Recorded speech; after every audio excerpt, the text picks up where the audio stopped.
ఈ శరీరం చేసిన ప్రతి పాపం వదులుకొని మరి మట్టి శరీరం మట్టికి వెళ్ళిపోయి దేవుడిచ్చిన ఆత్మ దేవురాజ్యానికి వెళ్ళాలంటే మనం ఏం చేయాలంటే ప్రభువా పాపినైనా నన్ను క్షమించు. యేసు ప్రభు పరిశుద్ధుడు పవిత్రుడు, మన కొరకు రక్తం కార్చి మరణించి సమాధి చేయబడి 3వ దినం సజీవులు లేచాడు. కదా నీ పేరు ఎక్కడండి ఆలోచన. నీ యవ్వన కాలంలో ఎంత ముడిచింటావు, నీ బాల్యకాలంలో ఎన్ని ఆటలు ఆడింటావు. మరి ఇప్పుడు 70 సంవత్సరాలు ఉన్నాయా? నరుని ఆయువు 70 సంవత్సరంలో అధిక బలం ఉన్న 80 సంవత్సరం. అది ఆయాసకరం, దుఃఖకరమే. కానీ చివరి స్టేజ్లో నీ ఆత్మకు చావు లేదు.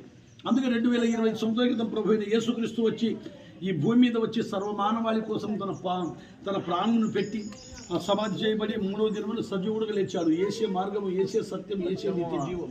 ప్రభువును నమ్మితే నిత్య జీవంలో ఉంటాం. ఏం ఏంటంటే యేసు ప్రభు అనగా రక్షకుడు, పాపులను రక్షితుడు, క్రీస్తు లోకములకు వచ్చిన రాయబడింది.